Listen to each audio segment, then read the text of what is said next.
My name is Sam Kujawski. I live in Cathedral City. Well, in 1938, when I was living in Warsaw, when I heard that Hitler came to power and he gonna start to destroy the Jews, my Kampf. And we were well aware that one day they're gonna get us, but I didn't realize they're gonna be a Holocaust.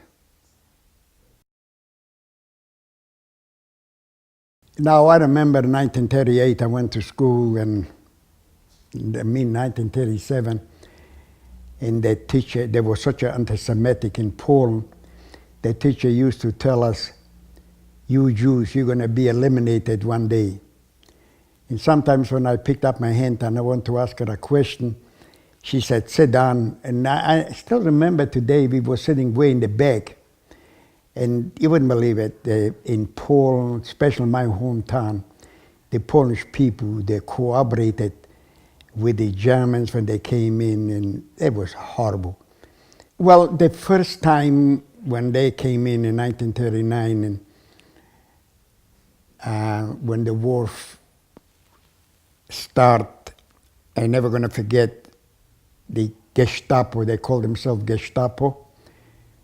And then there was the Sonderkommando.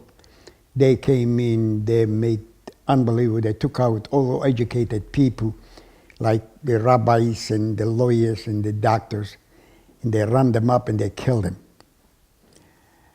And then there was, I think it was a Saturday, when we were praying in the synagogue, they came in, they took out the rabbi. What I did to him, one SS one was holding the beard, the other one took the bayonet and he cut off the beard, mid-chin together. There was not enough. They took another Jew with a beard because, you know, don't forget, in my hometown, 99% of the Jewish people, they were Orthodox. So the one, my next door neighbor, he lay down on the floor and they told him, Rabbi, you should sit on him. And the other SS one took the bayonet and he pinched them in the back. And then he took the revolver and he killed them. That was 1939, and it was a horrible thing. And I was thinking that's going to be the end. And an hour later, maybe 3/4 of an hour, they came back with machine guns and they gunned us down. So many people, they were falling. And I can hear my next door neighbor, the woman, she was dead. And the little baby was soaking from her mother's breast. And I started to yell. I said to my father, where was God? What happened here? What happened? And there was no answer. Let me tell you, living with the Germans, I saw so many things. They came in, they took people out to clean the snow or to clean the streets. They killed them, they shot them. There was around about a mile away from my hometown, we find out that a truck came in the little town and he picked up people. They gassed them. There was like a van. And then about 2 weeks later, the Polish neighbors, they came, they told us that go bury you people. They dumped them about a half a mile away from their hometown. That was 1939. There was experiments. We find out later on, they gassed them in the van. Horrible. Let me tell you, in 1940, it was in the winter time, they came in town. They caught about 80, 90, maybe 100 young boys. And I was between them. They took us out in a forest. They used to call it Yanishov. And we were cutting the trees, cleaned up the barks, the snow, cold, miserable. They didn't even feed us. And I was there with my nephew. He was maybe a year younger than me. And around 4 o'clock in the evening, I said to him, let's run from here, they're going to kill us. And he said, no, why they're going to kill us? They brought us here to work, they're going to take us home. Because in 1940, they used to come in to catch a few Jews, kill them, the rest came back in them town. And around 4 o'clock, I saw 2 trucks with SS. And between them, there was black uniforms, green uniforms. They called themselves from Ukraine, and the Polish blue uniforms. And you wouldn't believe it, and I climbed up of a tree. There was like a Christmas tree. And I looked down, there was a massacre. They killed everyone, 100%. They even, when I looked down, the assessment made sure that this guy who shakes, he took them revolver and he killed him. When everything quieted down, it was dark already around 5 o'clock in the winter time, and I came back home. And I said to my father that, you know, you wouldn't believe it what happened. They killed everybody. And I didn't name them, all of my friends. You know, I went to school with them. I went to the yeshiva. I went to Haider with them. And then we took those slates with a horse. We picked up those bodies, and we digged a big hole on the cemetery, and we buried them. That was the first time in 1940 when the Germans already they were in Poland about a year, or maybe less, a few months. Life was miserable.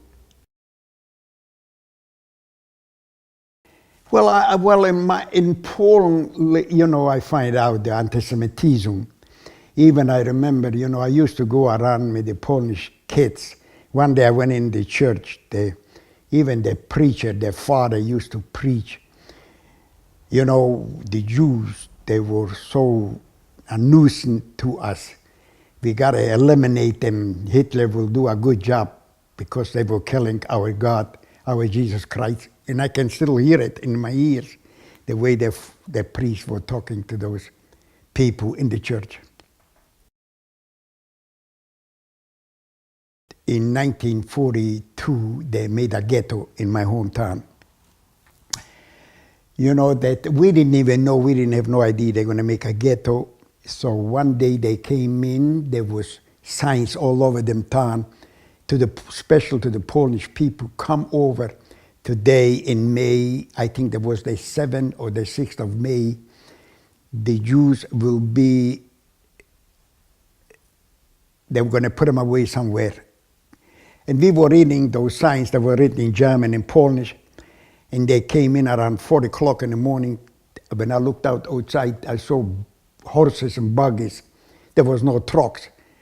And they came in, when we walked out from our homes, the Polish people, the farmers, they came, they took out our belongings. You know, my father was a furniture maker. They took away the furniture and everything. And we marched out from our homes. We walked up maybe a mile and a half or 2 miles when we saw from far away those watchtowers, fences, SS, Polish police, Ukraine, from Litva, Estonia, and we walked. When we approached the gate, there was Knappheider in Edek, 2 SS. I still remember, I can see them. And they told us, throw away everything here. You're going to live here and you're going to die here. And don't forget, my family, we were 12 brothers, 5 sisters. And my father got about 48 grandchildren. And there was such a panic when we looked around, we saw those little shacks, no toilet facility, nothing. Matter of fact, I still remember a week or 2 weeks before we walked in the ghetto, they took out all of those intelligence people, doctors, lawyers, rabbis, they killed them. And they left us like sheep. And we start to, me, my father, my mother, we walked in a little shack. There was maybe 10 by 8, no floor. And we were laying over there. We still got a little blanket, some clothes. And let me tell you, it was horrible in them ghetto. One day I said to my mama, I said, give me your earrings and your wedding ring. I'm going to go to them gate, to them fences. Maybe I'm going to find my next door neighbor, Vladek or whoever his name is, and I said, go bring us a gallon of water or a piece of bread. We gave it to him. He took the piece of gold and he said to us in Polish, of course, he said, you Jews, you're going to be killed anyways, give away the gold. And he ran away, he didn't even bring the little water. Well, I remember we used to go out one day, we were praying to God. I'm never going to forget. Please, God, let's rain. And never came a rain, nothing. One day there was a little rain, we were digging ditches with our hand, drinking the water with gravel, dirt, filth, the smell in the ghetto. Unbelievable, I can't even describe to you. One day they came in, the SS with bullhorns. Oh my goodness, they were already, there was a year and a half in the ghetto. We walked around naked, no shoes, no clothes, everything fall apart. We were eating anything but what we could put a hand on it. Barks from trees, hay, straw. Sometimes they brought in some soup, the SS, a bottle with soup. There was water mixed with flour. And I'm never going to forget that I'm watching, even right now, you know, my heart is crying when I'm telling you this story. We were standing in the line with a little can, wherever we find. And the SS took a little water and he gave it to you with flour mixed, like for a pig. And if you didn't stay still or you moved, he hit you with a big, there was a fork made from steel, and he hit you over the head. And then the dog grabbed you, and unbelievable. How many times I said to my father, to my mother, I don't want to eat, I don't want to go, I don't want to eat. They're going to kill me. And they came in, they rounded us up, and we walked from my hometown, the name was Ricky, near Warsaw. We walked for 8 kilometers, about 5 miles, to a town, Demblin. There was no railway tracks. And we walked for, who you think took over? I saw young boys, the Hitler Youth, with swastikas, with revolvers. And they were yelling in German, los, schnell machen, come on, run. And we were running, and we were walking, and you wouldn't believe it, so many people that were killed on the voyage. And when we arrived on Demblin, on the station, you wouldn't believe it. The train was waiting for us, a cattle train. There was so many SS, so many dogs, pipes. I still remember steel pieces of pipe with whips, and they're hitting us over the head. And I lost my whole family, my mother, my sisters, my brothers, and I hold on to my father. And they packed us in the train. And I still remember I was standing in a corner with my father. We went to Majdanek, near Lublin, a concentration camp. 4 days. Now, last time when I was in Poland, I took a car, took about 3 hours, 2.5 hours, took 4 days. What they did to us, wherever the train stopped in a side railway, they were shooting in with machine guns. We piled up those people in the train like cords of wood. Blood till here. Yelling, screaming. Children, they were laying on the floor, they were yelling, Mama, give me water, Mama, give me a piece of bread. The Mama was dead. That was horrible. On the 4th day, my father looked at me and he said, my son, if you're going to survive, take revenge on them. Kill them. Because they taught us how to murder. And he slid down and he died in the front of my feet on the 4th day.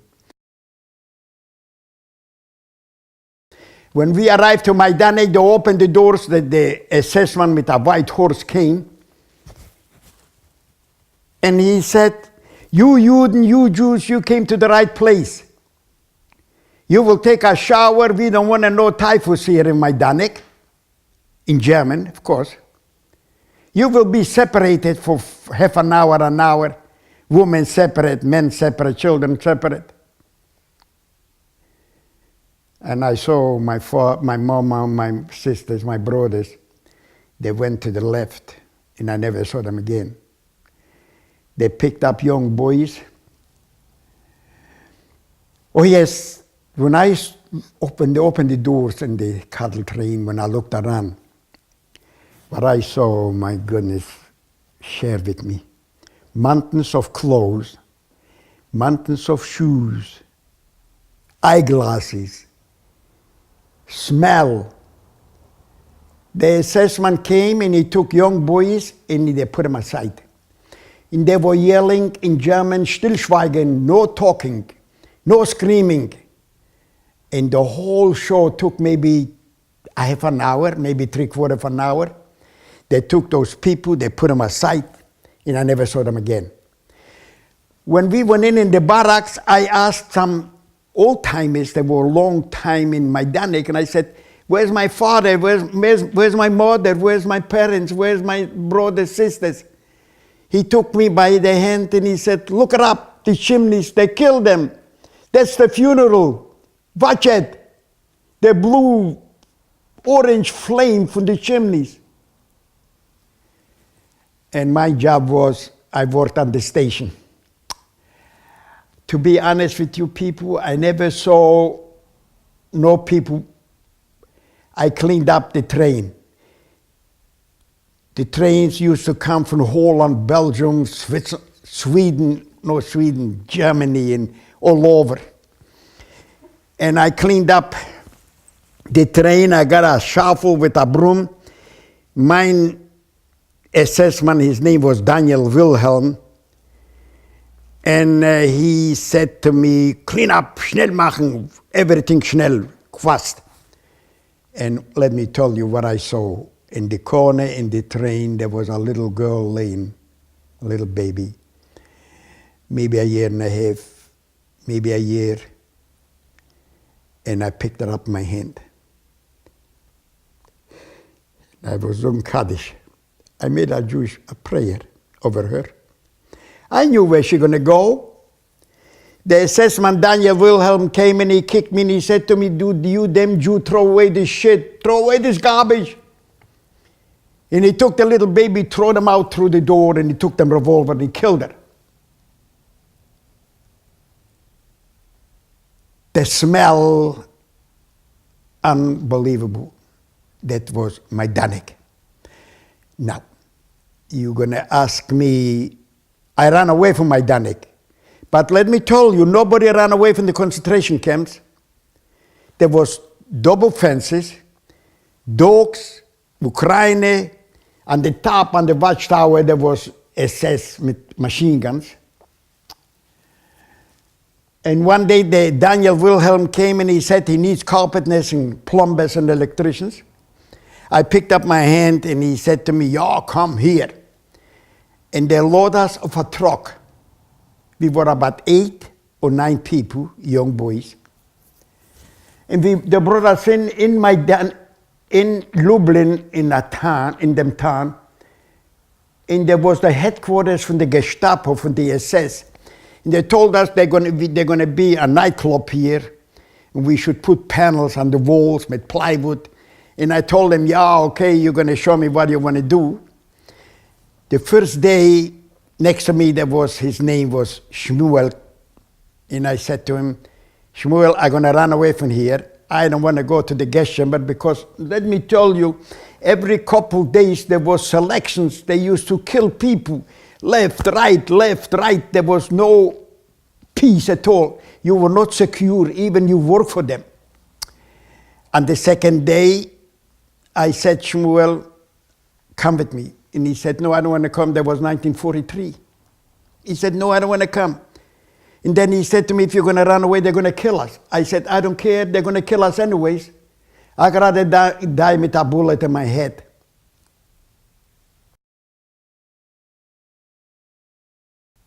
And I ran away. You wouldn't believe it. I got a blue white stripe uniform. I was running in Lublin, nobody touched me. Like angels, they were watching over me. And I ran into the forest. I ran from Lublin to Warsaw. In the daytime, I hide myself in the forest. At night, I used to walk. Let me tell you a little story that I approached a town between Lublin and Warsaw, Żelechów. There was still dark. I can hear machine guns shooting without mercy. And I was laying on the outskirts of the Żelechów, maybe an hour and a half, everything quiet down. When I approached in town, please, a massacre. They took Jews, they killed them. There was maybe 3-4 foot high of people that were crawling on each other. They with machine guns. I can hear the machine guns were shooting over there. And I approached, I cried. I took some clothes from those dead people. I didn't know what to do. I didn't have nobody should tell me where to go. I knew that sooner or later there was signs in Poland in 1943. Catch a Jew in Polish and German, bring him to the SS, you will get a kilo sugar or a liter vodka. And they did it, those Polish people. They didn't help us at all. And on the fourth day, maybe 6 days, I find out there is a ghetto in Warsaw. And let me tell you, my dear people, if you're going to ask me today how I jumped over an 8-foot fence, I don't have no idea. And I came in the ghetto. You know that when I walked in the ghetto, I saw children laying on the floor naked. The SS drove on 3-wheeler motorcycles. They were shooting those children in the head. Boom, boom, boom, boom, boom, boom. They were killing them on the sidewalk. You know that then I felt sorry that I ran away from my Danik. I said, look at it's another Gehenna. A Gehenna, it's hell. If you didn't have a little paper in Warsaw that you work in the ghetto, you didn't have no chance at all. They're going to kill you. The Polish police, they walked around and with the SS, they were catching people, give me your paper, give me you, in horrible. But I learned quick. I jumped in at night. I used to sleep on the staircase. There were 4 or 5 storage homes. I was laying the lice, they were torturing me. I got so many lice, I was so filthy, I was afraid even to take a shower. I didn't have no way even to wash myself.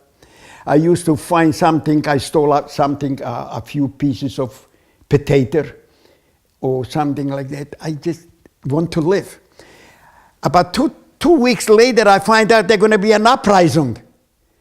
You know that I walked around and I hear there was Jews standing in Warsaw, 3-4 people talking politics in uprising. I said, what is an uprising? What are they going to do?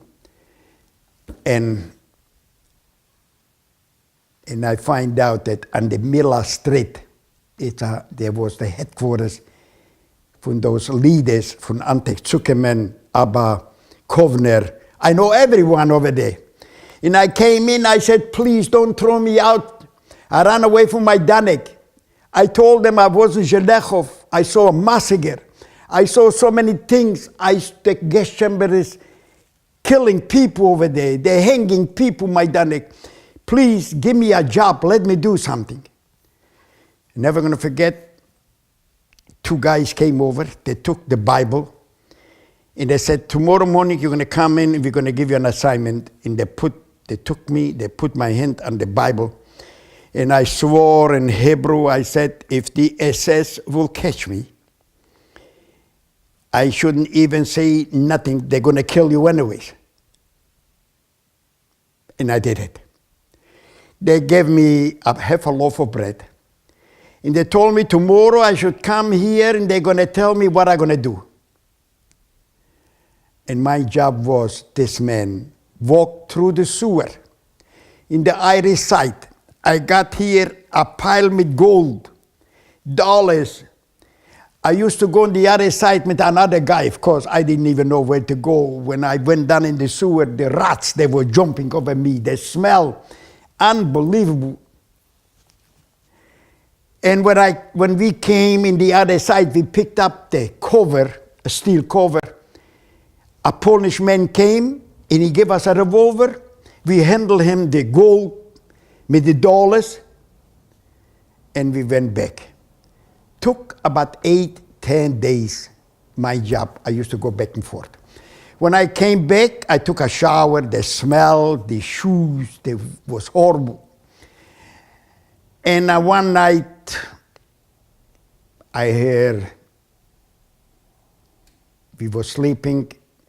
And I'm going to tell you what the street is. Nalevkis, it's a street. And I hear tanks coming in. Germans yelling, we're going to take all the Jews, we're going to make the final solution. And you wouldn't believe it, when I saw those tanks that were burning, our people were shooting with machine guns from the windows, from the third floor, from the second floor. We throw those gasoline, they call this Molotov, some like a bomb, in the things that were burning. I picked up my hand, I said, Shema Yisrael, God, now I don't care, let me die. And we were killing them and they ran away. 27 days we were fighting them. 27 days we were killing them. The Ukraine with the Polish police, with the SS, we burned the tanks. And then they came one day with bombs, maybe 10, 15 airplanes, they bombed the whole ghetto. They burned the ghetto, was a fire from, we were running like rats from the basement to a basement, to this street, to the other street. We didn't have no weapons. We came out with a hand up. And let me tell you what I saw, what those SS did to us. They were killing people without mercy. Children, women, they were shooting those people, outcry. I can hear Shema Yisrael, God, God, and they were singing the hymn, some people, some Zionists. And I was standing, and the SS said, one SS said, halt, don't shoot anymore.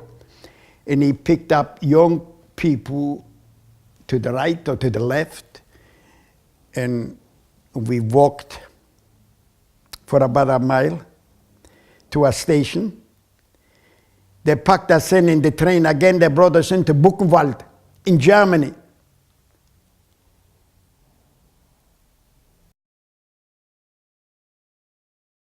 When we arrived there in Germany, in Buchenwald, this near, I'm going to tell you the name from the town. We didn't even know what's going to happen. They opened the doors again. We saw barracks. And again, they says to the right, to the left, take a shower. And I'm never going to forget, oh yes, there was a tunnel in Buchenwald. There was a line with tables in this side, in the other side. There were so many essays, young boys, young, 20 years, 18 years, young boys. We were standing naked. You got to open your mouth, and then you got to bend down. If you didn't bend down, he hit you with them stick. And we walked in to take a shower. Now, let me tell you, living in Buchenwald, I find out when I would go to the right, I would go to the gas chamber. We went to the left. I would say about 60% of young boys, we went to the left. And we jumped in a swimming pool. They were burning our skin. They told us that this particular swimming pool gonna kill our bugs, the lice. And then they gave us a blue-white stripe uniform with a pair of wooden shoes.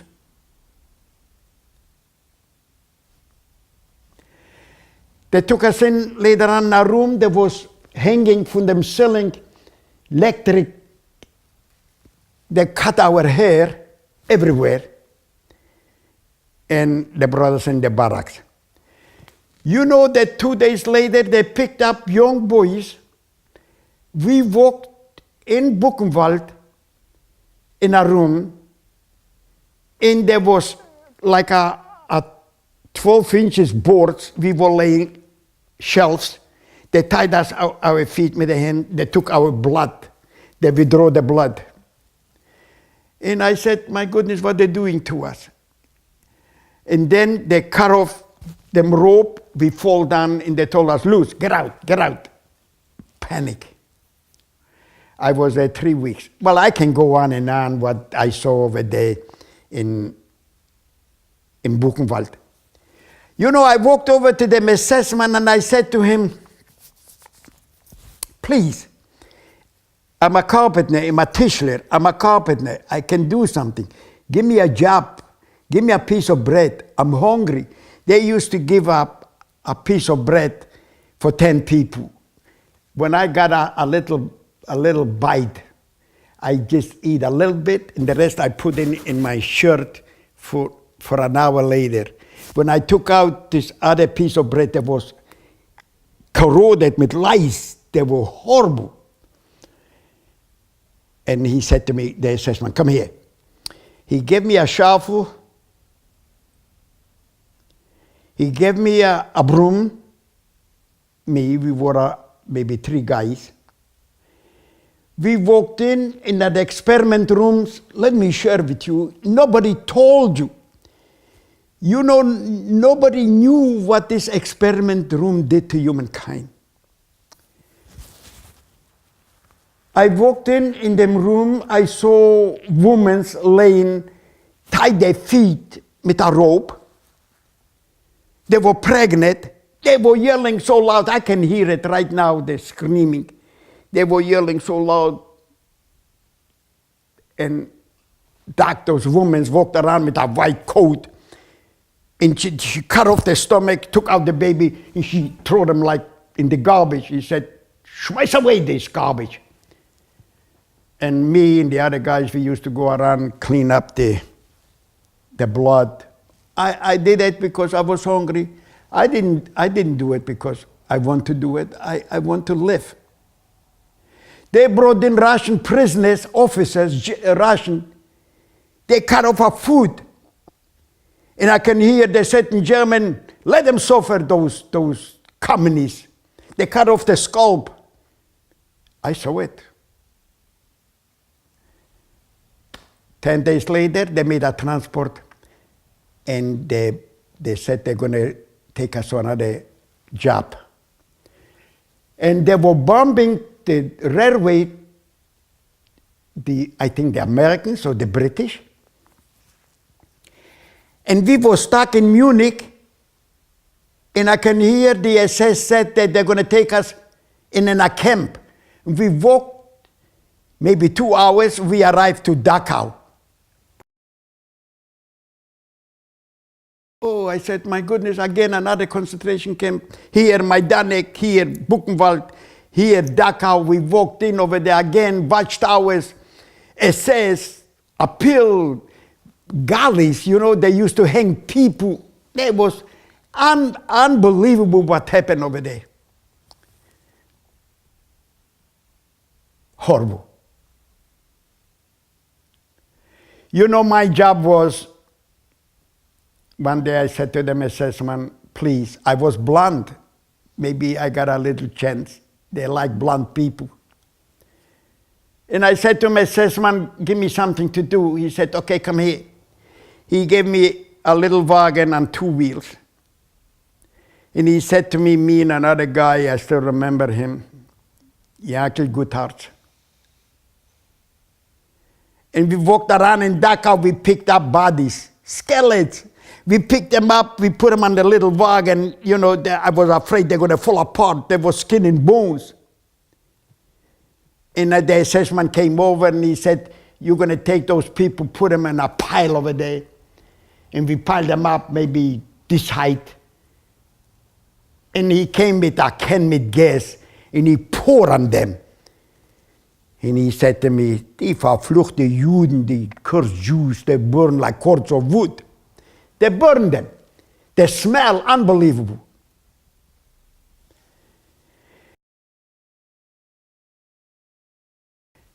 Then they made a transport. I was there maybe 2 weeks, 3 weeks, 4 weeks. I don't even remember. If you're going to ask me a date, I don't know. I don't have no idea. We lived like animals. And they made a transport. We arrived to Magdeburg, New Starfuk, a salt mine. Let me tell you a little bit, and then I'm going to be, it's enough.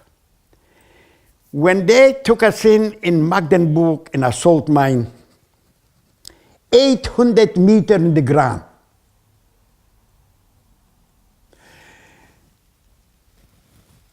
When we went in the elevator, factories, bombs. They made those big bombs, 16, 20 foot long. And I worked in the shop. I used to make those boxes. And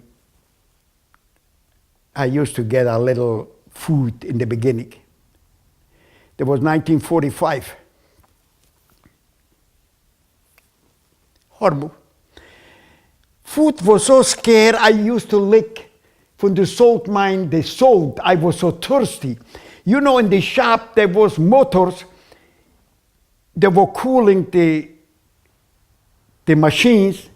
And I used to go over there, drink the water from the motors. There was with gravel, with oil. I swelled up like a balloon. And then I slid down against the wall. I said, I don't want to fight anymore. I cannot do it anymore. My feet, they were swollen. I didn't even look like human. My face was swollen. Lice, there was white lice, gray lice. There were so many colors. They were eating us. Unbelievable. And next to me, there were so many people died. And I embraced one guy. And I said, I kissed him in the forehead. And I told him, go to you, God. Tell him the truth, what's going on here. They're killing people. They're murdering people. People, they're dying. If you're going to ask me if I saw a good German, I never saw it. And then there came a command code. They used to call this a group. They used to pick up all those people who couldn't work anymore. They put us on a little wagon. They brought us in the elevator, and they brought us up outside. When I saw the daylights, I got blind. I was living over there in 800 meters in the ground over there. I didn't even see the daylight. And they threw us on a pile of people. Oh my goodness. The tractor was digging trenches, and he pushed in people, and they covered them with earth. Alive, dead, swollen, yelling, all kind of nationalities. I can hear it, Hungarian, Polish, Yiddish. And I was laying over there, and I said, another 5 minutes, I'm going to be dead. The Red Army came. Oh yes, the Katyushas, the machine guns, they were shooting over our head. And about 5 minutes later, the Red Army came. And a woman walked around with a revolver. And she asked, you speak Russian? Who speaks Yiddish? And I picked up my hand. And she picked up all those living people. Oh yes, the first thing what she took them revolver, she killed them SS man on the tractor. And then she picked up all those people and they brought us into the headquarters. And they took pictures. And I said to her, please, I spoke to her Yiddish. I said, please, give me something to eat. I'm so hungry. Give me something to eat. I'm dying. She walked over. She took a towel, a wet towel, She pushed in my mouth and she tied them in the back and she said to me, if I'm gonna feed you, you're gonna die. Your whole intestine, they dried. 3 days later, they washed us up, they gave us some clothes. A helicopter came, picked up all those people who couldn't walk. Oh yes, she put me on a scale. And she said, come here, I'm gonna show you in Yiddish how much you weigh in pounds. That was 48 pounds. She said, I don't wanna feed you, you're gonna die. They picked up young boys, God knows how many, 50, 60, there's so many skeletons. They brought us in a helicopter and we flew away to Basel in Switzerland, and I was laying in the hospital. They cut off my stomach. They gave me a new stomach. You know, the SS man, before, a few days before the liberation, I made them furniture in the salt mine. And he said to me, if you're gonna make me furniture, I'm gonna bring a piece of bread. And he brought a piece of bread and he said to me in German, I'm gonna give for a Jude, for a Jew, piece of bread. And he took it, threw them on the ground and with them boot and he scraped them. And I lay down, I was licking the floor with my tongue and he kicked me, he cut my jaw and knocked out my teeth. They knocked out my teeth. I was 21 years old, 20 years old. They put in dentures in the hospital. I don't even know what mean teeth. That was my life. Well, you know, I'm getting old. I'm going to be 85 years old. We are dying out. The world, you know, look at what's going on in the Middle East. They say there was never a Holocaust. Why the world should know there was a Holocaust? I'm doing that since I remember I was in so many places. In Poland, I spoke to 42 nations. I travel all over. And I always say, I tell my story, gotta be done. If not, the world will forget. We're gonna go, the young generation wouldn't be educated. I was there a few days ago in a school, there was 500 students. And I told them, and I gotta be done.